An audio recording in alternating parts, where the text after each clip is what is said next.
Hey, it's Scott Lips. Welcome back, my friends, to Spin Magazine's Lip Service. On today's show, Nick Hexum of 311. We get into everything from Nick's love of Joe Strummer and The Clash to actually doing a record with Rick Rubin and Joe Strummer. So much more, including new 311 music, also his top 5 lists. You're going to love this episode. Had a great time with Nick. I think he's a great guy. You'll really enjoy this. Coming up in just a moment, Nick Hexum of 311.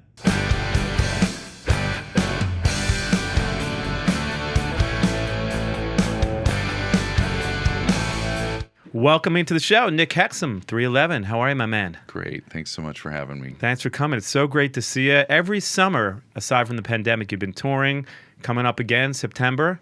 There's so much to talk about. We're going to get into the tour, your history, the new record potentially. Maybe there's a scoop here somewhere. But take me back to the beginning, Nick, how you grew up in Nebraska, what it was like, and music. Was it all around you growing up? So, fairly musical family. My mom was in a band in college, and my dad played the trumpet. I started piano when I was 5 years old. My sister played piano, too. She was way better than me. It wasn't until I was 12, and I switched to guitar. First song I learned was Margaritaville by Jimmy Buffett. Funny song, by the way, for a 12-year-old, right? I know. Wasting away again. People tell me, like, my first song I learned how to play or sang was, like, Bohemian Rhapsody. I was 11. I'm like, do you know what that song's about? But anyway, and The Clash were a huge influence. Yes. So right around that same time, I heard The Clash when I was 13, when I got to junior high, and my friend's older brother had this incredible record collection, and I just became obsessed with The Clash, and had cover bands, probably like 4 different bands through junior high and high school, one of which was called the Eds, because our drummer was named Ed, and he was kind of our mascot, and that was with me and Tim Mahoney, who's, of course, in 311, and we were doing the alternative of the time, which was like a lot of English music, The Cure and The Smiths, and Fine Young Cannibals and REM and different, college rock.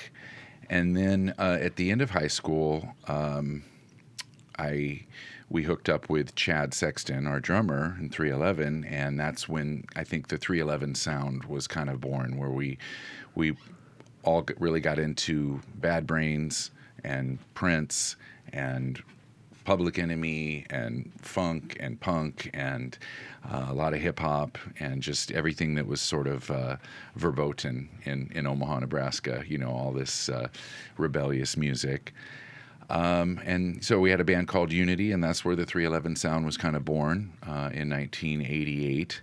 And then I was just couldn't wait to get out of Omaha and that's going to come full circle, because I realized that I actually needed to get back to Omaha to really get going. But I came out here, worked at Guitar Center, just a couple blocks away. When I was 17, I graduated early from high school, and I started a version of Unity out here. And then I realized, you know what, the best people that I could be in a band with, because it was very much like the hair metal scene was going on at that time. That was my scene. Yeah.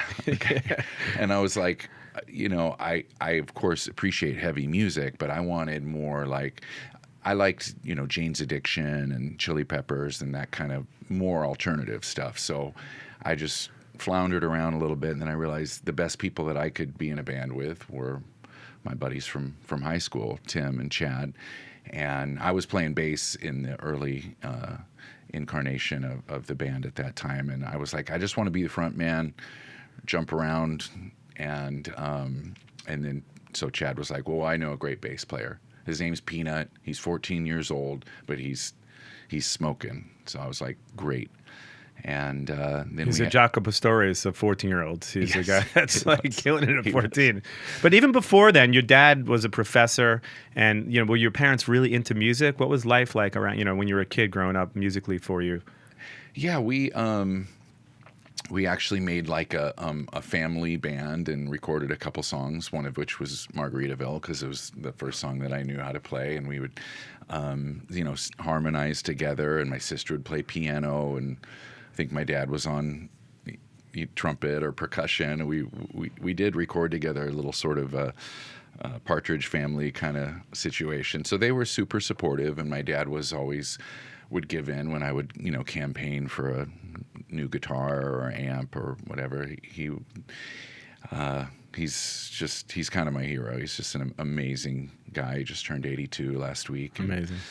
Was your dad into the Clash too, or was just you discovered them? And was the fact that they were meshing all these genres of music, was ska, it was dub, it was rock, it was funk, was that what really took to you about the Clash early on? Yeah, I think, well, my very first love of music was my dad's collection of 45s from the 50s, because he was in high school in the late 50s. He was just that perfect age up in Wisconsin, car culture. He had a 57 Chevy. And so the first music I loved was Jerry Lee Lewis, Chuck Berry, Elvis, the real roots of rock and roll. So I think my dad could appreciate, especially like Should I Stay or Should I Go, the Clash, or like, Stand By Me, or Train in Vain, the more poppy side of the Clash. He could definitely appreciate. He loved like I'm Not Your Stepping Stone by, I heard it through the Untouchables, but it was, I guess, originally the Monkees. So there was plenty of crossover between what we both loved. And I don't think he got into the hip hop side as much as me, but yeah, that's where my first influences came from. There's a great story, by the way. I think you were in junior high and you build I guess it was a cover band, as like the songs of the Clash or something. And maybe your teacher was like, the name is too long. You're just going to go by the Clash, right? Yeah. Did something like that happen? Yeah, it was. Talk to me about that story. It was my very first real rock and roll performance was in junior high, and it was the talent show. And me and my buddy Kurt Grubb, and a couple other guys, we made a 3-song. We were only scheduled to play 2 songs, but it was called A Tribute to the Clash. We did Police and Thieves and Protex Blue, which is like a rare on the English only version of their a deep B-side. Yeah, Yeah.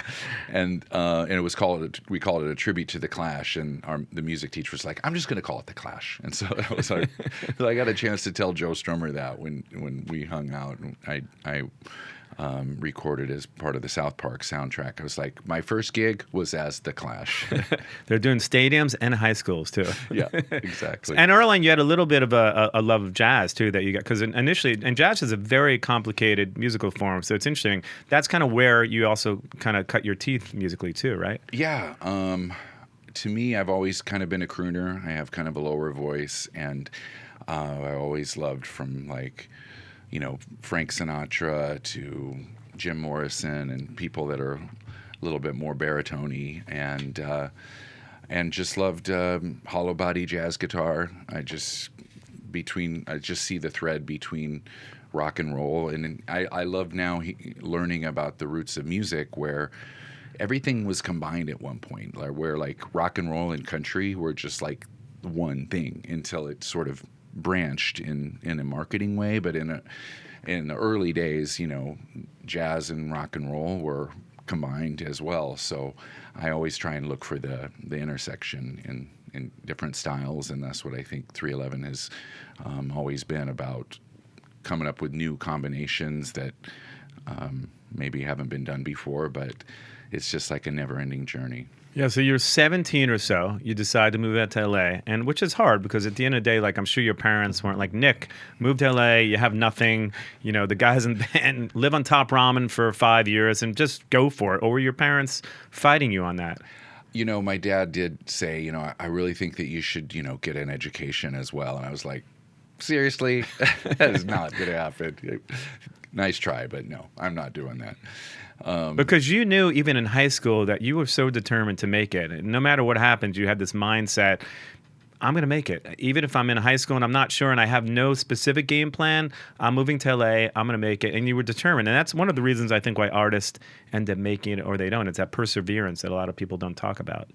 Yeah, I always thought, why not us? Well, what don't we have? Like, we're going to put in the work to develop our chops and our stage presence and our, really energetic performances, and, why not us? And there was plenty of people who tried to say, like, yeah, you're not going to make it, but I was like, just determined. So So you pack everything in the car, a couple cars, I would imagine. You move out to LA, sort of floundering around there for a bit, right? yeah, it was just me and my grandpa gave me his Nissan Pulsar, and I had a bass and a guitar and an amp and some meager amount of clothes. And yeah, I worked at a Guitar Center, and that was I was just like a kid in the candy store, because it was like the Red Hot Chili Peppers come in one day, and I'm hanging out with Flea and, showing him a Spectre bass. And so many heroes came in, Stevie Wonder. And it was just, it was like, this is it. This is where it's all really happening. It was a very exciting time. Now, when you're working at Guitar Center and all these guys are coming in, are you trying to then network with them to, like, maybe I can end up in Stevie Wonder's band, or maybe Flea and I are going to do a song together? Does that ever happen to you? Or? Yeah, I did a lot of the other, salesmen at Guitar Center were also musicians, so I did jam with some of them, and I never really found like a good fit, but I tried a lot of different, incarnations. And it was we had Musicians Connection was the magazine that everybody would meet up, and then I was just going out to clubs every single night. The Coconut Teaser, Troubadour, just seeing bands every night. Before Rage Against the Machine, it was Lock Up. Yeah. I remember the Coconut Teaser. What a great spot on the corner of Sunset and La Cienega, I believe, right? Or Fairfax. It's just right here. Yeah, Crescent Heights, sorry. Yeah, right. Great spot. But initially, how quickly, did you find the 311 sound? Because I know that you had said something like, initially it's just imitation until you find your voice. So what were you imitating early on with the group? Because I know Jane's Addiction, as you mentioned, and you can really hear the Jane's influence in some of the earlier stuff, because they were one of the first bands that was really combining all those genres. Actually, that was the first band I ever opened up for out here in 1987, and I was like, what the fuck is this? Like, Perry was wearing lingerie, he was climbing on the ceilings, and I said to myself, I don't know what's going on in LA because I just moved from New York, but whatever this is, I want to be a part of it. I'm sure. Yeah. Did you see them early on those days? I did, and it absolutely blew my mind. Like, they opened for Love and Rockets at the Wiltern, and absolutely just blew my mind. They're like, they have these like big igloo coolers that they turn over, and they're like doing this tribal drumming, and then the music is just so psychedelic. Like, he's sitting there controlling his own delays, and just this like, I just felt like I was on another planet. I think I saw Navarro and Perry make out at Soundcheck, and I was like, but this is a whole nother level of weird at this point. But great, it was great nonetheless. But yeah, how long did it take you to really find your voice as 311, the sound that people know today? Well, I like you said, I do think you start imitating your heroes, and then you start finding that thing that's unique, and I think very melodic. Where I've always been attracted more to major key, and more, I like happy music. It's just what I enjoy. So I think we differentiated from a lot of the heavy bands that were going on at the time. I've always been into hippie ideals of peace and love and the Beatles, and so I think we just kind of found our vein that was combining very melodic, fairly cheerful music, but also really heavy. Like, I was like, you don't have to be angry and mad to have heavy music. It can be like this joyous celebration, and that to me is what I thought like mosh pits were. And when I saw Fishbone, I was like, oh my God, this is just such an explosion of energy, and it's not necessarily like dark. There's a joy to it. So, although there was a lot of anger in music back then, if you think about the early '90s, obviously grunge, who can not mention Nirvana and Soundgarden and all those bands, but also Rage, incredibly talented band, but a lot of the subject matter it was all anger. Protest songs, right? And you were sort of on the opposite side of the spectrum.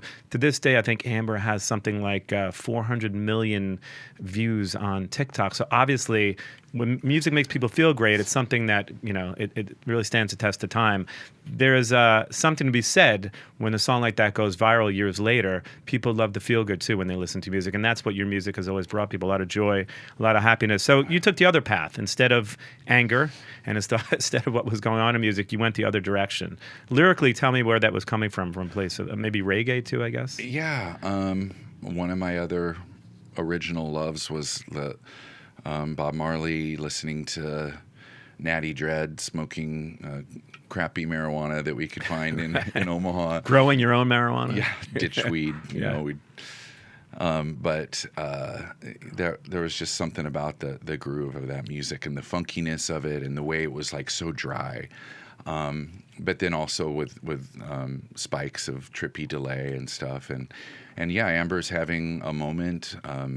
My daughters show me how it's just like coming up again on TikTok all the time. And there's just, I guess, a timelessness to it. It's funny, you even did like a sped up version of it, just specifically, I would guess, for social media, right? Yeah. Who would have thought? Because they're gonna use it anyway, Right. so we might as well put on an official one, you know. It's interesting how so many artists now have the song and then the sped up version of the song, because people have such short attention spans. They're like, all right, well, this is a 3-minute song, but we're just going to use 30 seconds anyway, so let's get the best bits out there right away. Yeah, like don't bore us, get to the chorus. But talk to me about early on. I love the fact that obviously, you know, you really learn a lot about people when you live with them. And the early days of the band, you first moved to LA, eating top ramen, the rock and roll Rouse, right? Tell me about those early days of the band, because actually, people may not know it happened fairly quickly. It was only about a year till you got your deal. Yeah, I mean, we thought, okay, we got to go move to the coast. You know, like in 90 and 91, we were in Omaha. So I'm 88, 89, I was here, and then went back to Omaha to start 311. And our first gig was opening for Fugazi on June 10th, 1990. And then we built up a huge following in Omaha, and we, made our own tapes. And our second record, Unity, made it all the way to CD, which was like a huge accomplishment in 1991. And then we were like, all right, now we got to move to the coast. Like, it's time to go national, international. And At that point, by the way, people were moving to Seattle. They weren't all moving out here. Yeah, no, but I always just like loved the surf culture and the sun. Like, to me, it was either New York or LA. And LA, it was just like, I love Beach Boys and you know, reggae and the punk that was here and stuff. So, so we came out in early 1992, and the truth is that the label Capricorn was like, we love your music, but we need to see you live. And we're like, well, we don't have any fans out here in LA. So we went back and had like a showcase show at Sokol Hall, which is the same place where we had our debut show. And they saw us play and just blow the place up. And so the truth is moving out here really didn't matter, because but it was just a way to like say, are we in for life? Like, let's go. And then we just practice. All we did was we tried to grow marijuana at our little house in Van Nuys. Totally failed. We practiced constantly, and then played basketball, and like you said, ate top ramen. And but we got a deal pretty quick, and then getting to record with Eddie Offord at like Cherokee Studio was just such a mind-blowing experience to, you know, where Michael Jackson and Stevie Wonder had recorded, and we were just, there was just so much excitement. We were like, we can't believe how this is happening so quickly, and Eddie really saw something in us. He had a ton of experience of like this, prog rock, this kind of Yes and Emerson, Lake and Palmer, and this different kind of very artsy rock. So he let us go in as many different directions as we wanted. He wasn't as much of like a song guy that was going to get in there and like make sure the hooks were strong, but he was just like saying yes to anything we wanted to try. And we were piling on like 808s, and we got our first sampler, and we're adding like different like samples and stuff, and it was just a super exciting time. Even before that, though, talk to me about leading up to that. I love the fact that you would go through Music Connection magazine, which you mentioned. You started like name dropping people to different labels. Like, hey, I heard Kenny Kerner's coming to a show. Or I heard Rick Rubin's coming to a show. You didn't know these people, but you just took it upon yourself to, I guess, call labels and just told them there was other things going on with the band that there wasn't. Yeah. I basically did a little faking it till I make it, where they would say, so when you call the lawyer, just tell him you're talking to Doug Morris from. Right. And I was like, okay, Doug Morris, write that down. And then I would just, but I wasn't. You didn't know Doug Morris. No, I didn't. Right. I wasn't. It was a lot of waving of hands. But anyway, but you just got to hear our music. But And it seemed to work. yeah, it worked, and I have to hand it to the guys at Capricorn Record, even though they were basically a southern rock label. They had come from like Dixie Dregs and Allman Brothers type of a background. They saw something in us, and they also, part of it was that we put together a really good kit that showed, we were outselling top artists in Nebraska. So there was like, obviously we'd really connected because we were up above like U2 in the local sales. So they could see that we had some kind of magic going. And It's fascinating because now, unless you have a million streams, you're not even getting a label to look at you. So back then, it's interesting that that's how you started, but you end up just piling in an RV, I think that you borrowed, right? And you start driving around for the first record. Tell me about those days and what was touring like back then for you? Yeah, so the label gave us a month of tour support, and our first month of touring, we didn't really understand how to do it on the cheap. So we actually just blew through our tour support in like a month, and then they were like, well, you've used it up. So then we were like, all right, what do we need? We need a vehicle, and we need some homies from like Omaha to be our guitar tech and drum tech, and we're gonna just get out there and go on the road. And we borrowed Chad's dad's RV, which was great until it caught on fire, and we narrowly escaped with our lives. But talk to me about that, by the way. That's a great story. So we were, I think we were in Kansas City, heading towards Springfield. So we were in Missouri, and we just filled up this RV. It was like an old, huge Winnebago from the early '70s, and just put like 100 gallons of gas in there, and it had been backfiring. But we were just like, oh, I guess we're just going to have to live with the backfiring. But enough backfiring eventually caught the floorboards, because that's an explosion in the tailpipe, caught the floorboards on fire, and then that fire spread to the gas line, and then 100 gallons of gas went up with such an intense ball of flame that it actually disintegrated the Interstate 80 that we were driving, or I'm not sure if that was it, but it turned it all to gravel, and it was just like a pile of ash. Everything was completely melted. We just narrowly escaped with our lives, and we lost all our instruments. Each of us, we just had a pair of shorts on, and luckily we had our wallet, and I had my little bag of weed.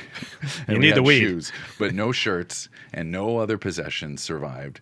Did you think at that point it's a sign from the universe, maybe we should reevaluate what we're doing? You know what? Instantly, I remember saying to the guys, hey, all we need is each other and the songs in our heart, and we're gonna get through this. And we went to the sheriff gave us a ride to the airport so we could rent a car, and then we drove to Omaha. We canceled that night's gig. That was the only gig we canceled, was that night, and we were on our way to Omaha, and we drove into a tornado. Oh my God. So we can't make this up. We survived a fire and a tornado in the same day. And that's why you're still here. Yeah. If we can get through this, we can get through anything. And then we played the very next night in Omaha. We just borrowed gear, and one of our friends had a dad who had offered to give us a loan, and we borrowed some money, and just kept on going. Do you remember what you got in tour support dollar-wise back in the day, the first record?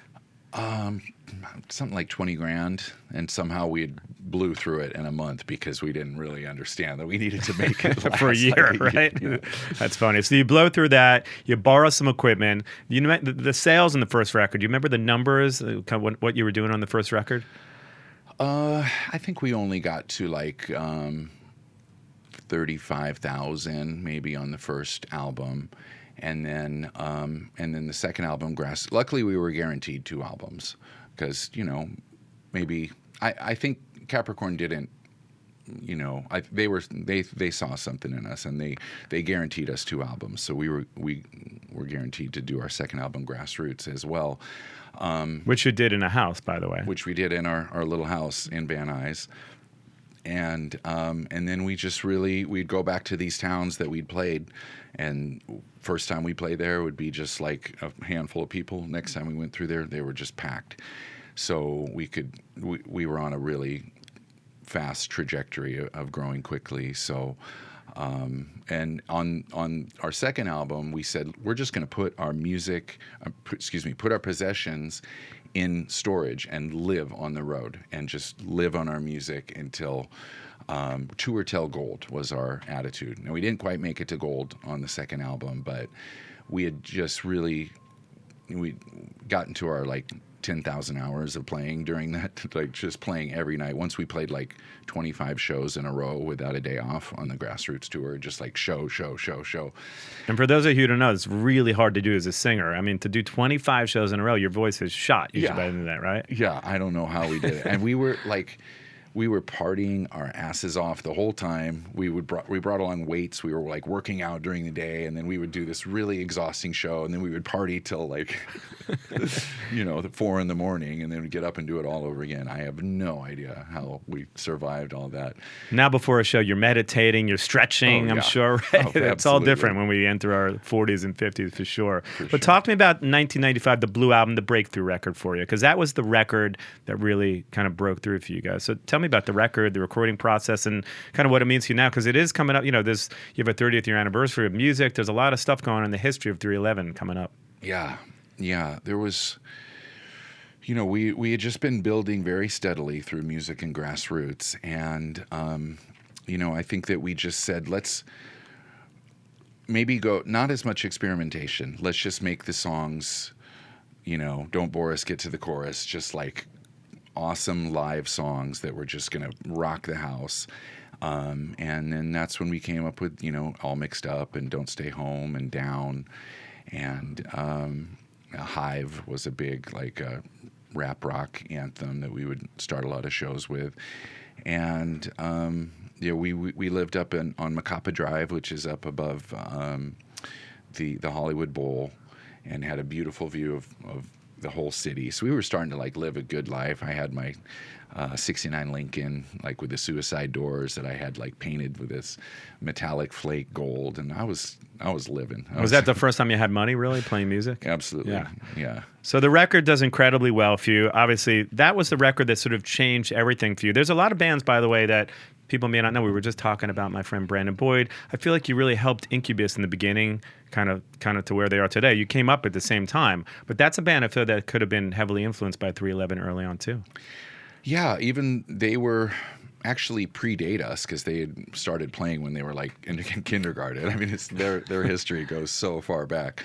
But yeah, they were a band since high school and junior high. Yeah, but I remember seeing them, and they had this like funk to their early stuff, like Fire Hose, kind of like this alternative funk that I was really impressed by. But then when they did the Make Yourself album, I was like, okay, this is a really serious, great band. So we went out with on our '97 tour. We went out with Sugar Ray and Incubus, and that's when they really started to fly. And it's been great to stay close with them ever since. And a couple of them live out near me in Topanga, and but yeah, I love to. There's a lot of mutual influence that goes along with bands that you've been together that long. Where there's like no doubt, we would kind of trade influences back and forth. Yeah. But and I want to even get into today bands like Turnstile that I feel like were heavily influenced by 311. But I just want to touch base on a couple songs that were career-defining songs. As of course we were talking about Amber. I mean, we had just mentioned something like 400 views or streams and whatever it may be, 400 million views on TikTok, which is a lot more than 400.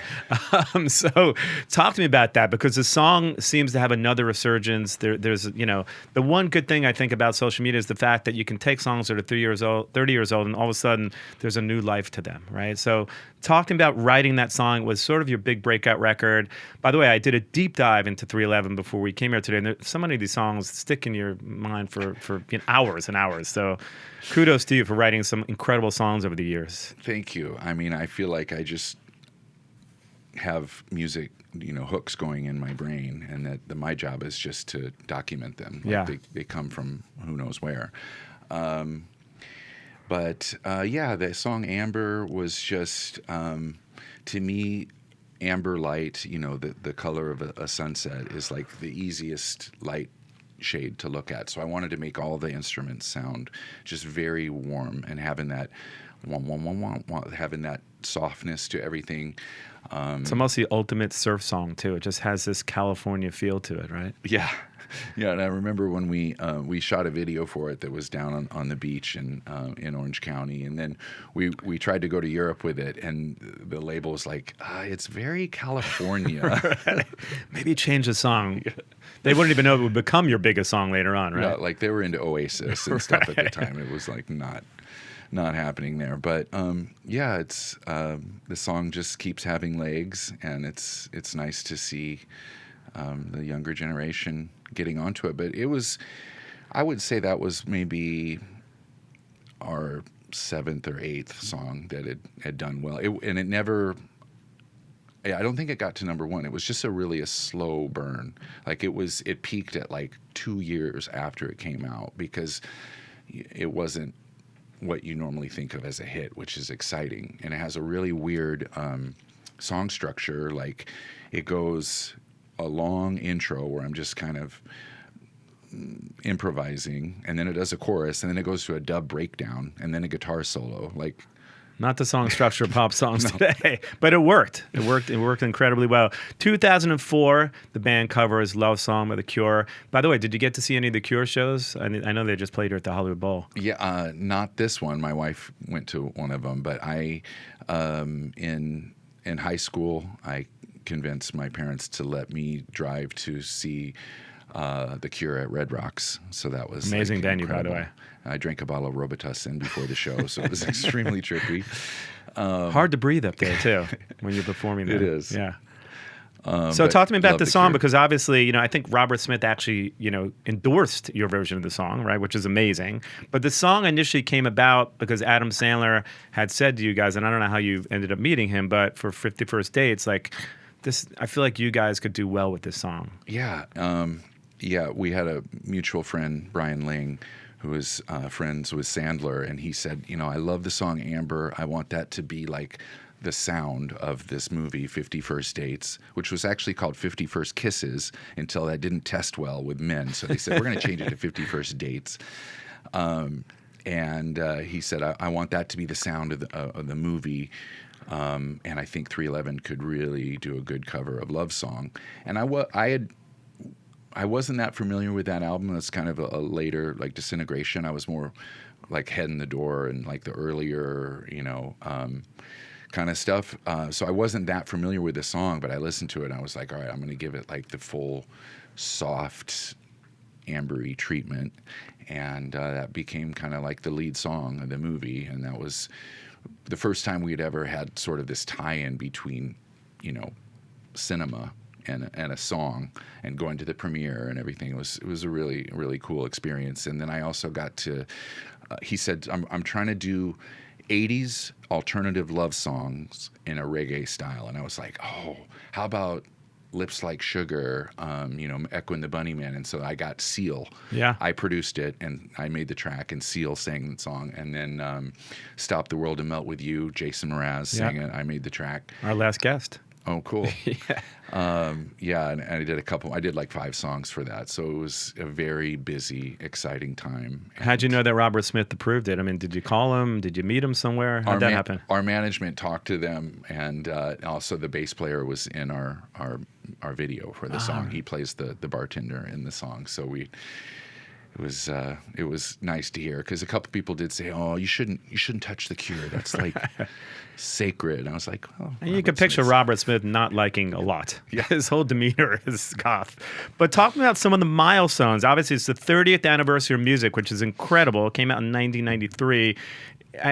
You can still hear the excitement in that record when you think about it. So, what are you doing to commemorate this record? Because obviously, it's a big milestone. Yeah, we're remastering, and there's we're gonna have a version with like early demo versions, and it's gonna be just like a deluxe thing. It'll be vinyl as well as remastered digital audio, different versions, and it's just, when I hear that album, I just hear the excitement. I hear how we were just exploding with enthusiasm, and I think, an early band has a ton of energy, but then at a certain point, the chops get to a place. When I think of like the Clash, their earliest records were just more energy than chops. But then when they got to London Calling, that's like the perfect peak between youthful energy and they got their chops together. You know what I mean? So Even Train in Vain, it sounds like such a simple song, but it's not that easy to play. To play it right, by the way. yeah. And they just went through so many different styles. Like they would go from like jazz to gospel to hip hop to like reggae, Dubstep, everything. Yeah. So, and some other milestones coming up. Obviously, the 20th anniversary of Evolver, which I know was your Beatles period. Do you feel like that was your sort of creative stride there? Because it definitely heavily Beatles influenced. Yeah.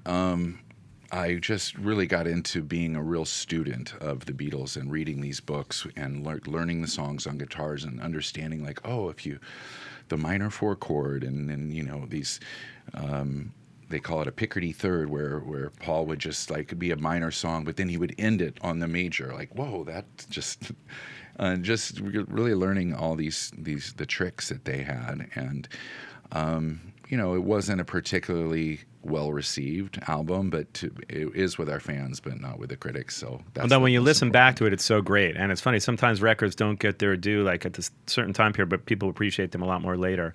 But 13 records, an incredible history. 311 Day, let's talk about that. Pretty incredible that you have the 311 cruise. There's so much going on. The band's always continuing to innovate. So talk to me about how 311 Day came about and the cruise, because a lot of bands don't have the ability to do things that you're doing. Yeah, the first 311 Day was just sort of happened by chance that we were booked in New Orleans in the year 2000 on March 11th, and we were like, we'll call it 311 Day, and we'll play for 3 hours and 11 minutes, and so we just made an announcement ahead of time that we were going to do that, and so it was like a legendary show, and then it just sort of became a thing that we, branded that every other year it's kind of like a convention. People come from all over the world. And sometimes it's either like 2 or 3 nights. Once we expanded it to 3 nights and we played over 100 songs, which is a lot of homework. 100 songs. That's a lot of like reviewing. And more than Springsteen, I think. Some of them you got to, we're brand new. Like we'd learn a cover. We'd do like Rolling Stones, Waiting on a Friend, or Zeppelin. Yeah, Zeppelin, or we did John Lennon's Imagine last 311 Day. And that's a very emotional and a very exhausting kind of thing. And then there's the cruise, which we do on opposite years. So earlier this year we did the cruise, so next year will be 311 Day. And that cruise is more of just summer fun. Getting to play on a boat down in the Caribbean is pretty awesome, and we bring a lot of cool bands. On this last cruise, we had Arrested Development, who just stole the show. It was just the joy and the dopeness of their music was really incredible. So we had them play with us at Red Rocks also this summer. But yeah, it's just sort of a little something for everybody, just a constant good time experience. So we're really grateful to have those different alternating events every spring. Yeah, and I love stories about how the band's music, positively affects and influences their lives. There's probably so many of those. I'm sure because your relationship with your fans is probably like not a lot of bands. Again, I think early on, especially during the pandemic, bands were using Twitch, and I think you had a moment there with Twitch that you were doing that too. So talk to me about your relationship with the fans and some great stories that might have come up about how your music has affected them in a positive way. Yeah, I think thinking back to a milestone of at first we used to get fan mail. It was pre-internet, and then when remember mail, people used to get letters, stamps. Yeah, who uses those now? Yeah.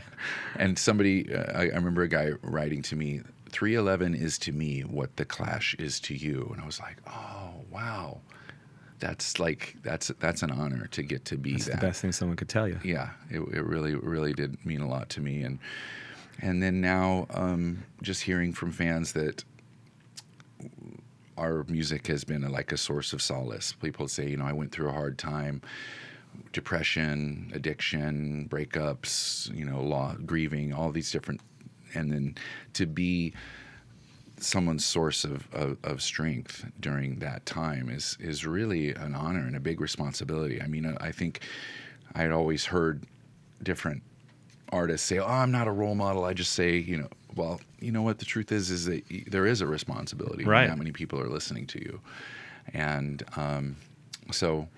I need to take care of myself first, and then I've got something that I can transmit. You know what I mean? And I'm basically just sharing my experience about taking care of my own mental health, and then just talking about that honestly, and then people can relate. You know what I mean? You gotta put it all out there, warts and all, and let people know your self-doubt or self, recriminations, the things that everybody has, and just being honest about it, so then people can relate and see that, like, all right, that's just part of the human experience, and that there is like a way out. Definitely. And after 13 records and this incredible body of work, how important is it for you now to make new music? Yeah, we've really got the itch right now, because it's been like 4 years, a little bit of a slowdown because of the pandemic, and we were just scrambling to be able to stay connected to our fans during the pandemic. So we decided to do live streaming from our studio, which was cool. It kept us busy and gave our fans something to do to log on and rock out with us virtually. But we've got a whole grip of new songs, and we've been not doing any shortcutting. Like, we've really rehearsed this batch a lot, and to make sure they like really rock in the studio.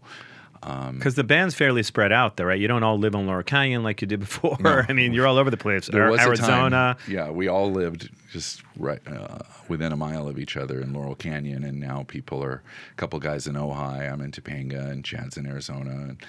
But we now, before we would just kind of get together like 3 times a week because we all live close, but now we're going like, You have to plan it. let's get together and practice, 2 weeks in a row, and really get this stuff like woodshed, practice style. And so we've got some really cool music that I kind of might describe as like 311 on steroids. Just everything better, whether it's the Heavy. the riffs, the tempos, the hooks, the lyrics, just really trying to take everything to the next level. What do you do when you don't find inspiration? Because obviously there's certain times that you're super inspired, and sometimes when you have to write a record and it's just not there for you. So how do you call upon that inspiration?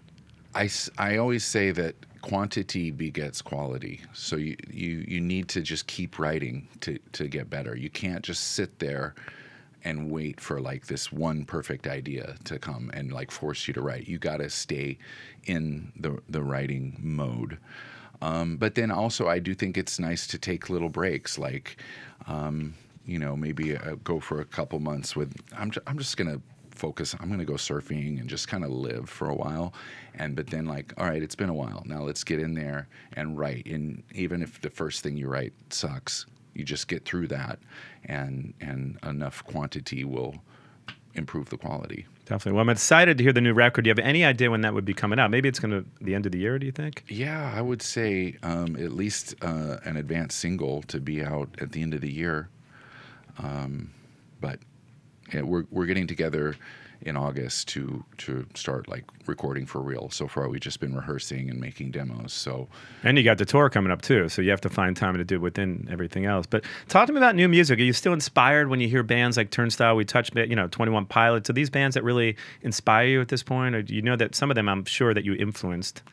Yeah, I find that, some people have this sort of grumpy old man attitude that like music's not as good as it used to be. It's not true. There is great music. You just have to like have an open mind. There's such a whole world of indie music that, there's just so many bands, and but you got to have an open mind. And there's like a new artist, this guy Justin Hawks, who I've been talking to, is this drum and bass wizard that he and I have been shooting some song ideas back and forth. And I didn't even know drum and bass was still happening. And then I heard this guy, I was like, wow, there's so many esoteric little scenes. So yeah, there's plenty of stuff to get excited about. Any genres of music that you haven't tackled yet? That you still is there a crooner record coming from from Nick? Is that going to happen at some point? Yeah, I've been getting into more sort of Americana guitar styles. Tom like Petty. This. Yes. Yeah. Yes. Yeah. While You Belong in the Wild Among the Wildflowers is just like so freaking perfect. So getting into more of this sort of torch song, Americana, slightly country guitars has just been something that I've been really into lately. But then at the same time, the new 311 stuff is really rocking. Like, because some really heavy riffs, and like our first 4 songs all had drop D tuning just by chance. So there's definitely some heaviness going on. Amazing. We're all excited to hear. We do these really fun things at the end of the show, Nick, where we talk about your top 5 lists. So we're going to talk about 5 things right now. The top 5 bands that are genre-defying, according to Nick Hexum, like 311. Well, I think I've already mentioned them. So Number 5. We'll start with Fishbone. Just anything goes in their music. Chili Peppers. Number 4. Number 1's going to be, well, you know what it's going to be. But number 3 would probably be Jane's Addiction. Great band. Yep. Where it all started. And yeah, Turnstile at number 2. You know, they have gone from like being just such a straight up hardcore band to now they've got like these 80s sounds and this like beautiful chorusy guitars and stuff. But of course, number 1 would be The Clash. Amazing. So, like 311, another band that defies genres. Another question for you, Nick. The top 5 bands of the mid 90s, according to Nick Hexum, starting with number 5. And they can be your contemporaries, obviously. Yeah. Well, I definitely want to give a shout out to grunge style. I mean, Foo Fighters. Then they start right around the mid 90s. Yeah. Number 5. Number 4? Let's go with our buddies in Sugar Ray. And they get knocked now and then, but I freaking love them. I like them, but people always think I look like him on TikTok, and I get a constant barrage of Mark McGrath. I don't know. Yeah. Number 3. Incubus. Shout out to Brandon Boyd. Yep. No Doubt at number 2. And number 1, top band of the mid 90s. I'm going to go with Soundgarden. Amazing choice. Yeah. Just One of the greatest singers ever, Chris Cornell. What a voice. I mean, that guy had just such a gift. And last but not least, we do a really fun segment, What Would AI Ask? So we plug it all into the computer and it spits out something. What would AI ask? Can you share a memorable collaboration experience outside of the band that had a significant impact on your musical journey? Great question, by the way. I didn't write it, but... That's great. That was ChatGPT came up with that? Yeah, okay. Not me. Very nice. Well, I mean, the time that I got to record with Joe Strummer, it was this like super band. First of all, it was George Draculius and Rick Rubin producing. Amazing. Black Crowes fame. Yeah, it was... Joe Strummer wrote this rockabilly song called "It's a Rockin' World." Flea was on the bass, Tom Morello and me on guitar. How have I never heard this, by the way? It sounds amazing. Ben Montench from the Heartbreakers on keyboard, and DJ Bonebreak from X on drums. Amazing. So, I mean... Super group. It was just like... I was just mouth... wide open that I was like in the room with these incredible people. And when you're recording with your hero, Joe Strummer, how difficult is it to perform at that point for you? I just wanted to be helpful. It was just so exciting for me, and then getting to know him and hear advice from him and talk to him about what the Clash had meant to me was really a beautiful experience. Incredible. Well, the tour is coming up, AWOL Nation. I think you've already done some dates, but September 19th, and then it goes all the way up to October 5th at Salt Lake City. You excited about these dates? I'm sure you're doing Red Rocks again, by the way? No, we've done that for the year. That was our 18th time playing Amazing. Red Rocks. So that was probably awesome. the second best day of my life getting to play there. So yeah, amazing. And we're going to get to play in Omaha on this tour. So Hometown. And then we're also going to be inducted into the Omaha Press Club, the Hall of Fame, where they're going to put a caricature of us in the barroom floor. Amazing. So that's going to be cool. Anything else we should talk about? Obviously, 311.com for everything. The new record. Any other projects? Yeah, just really excited for the new music. Please stay tuned and follow 311 on socials. Amazing. It was a pleasure to have you here. Let's do it again when the record comes out. I'd love that. This Awesome. was fun. Thanks, you. Nick. Appreciate you.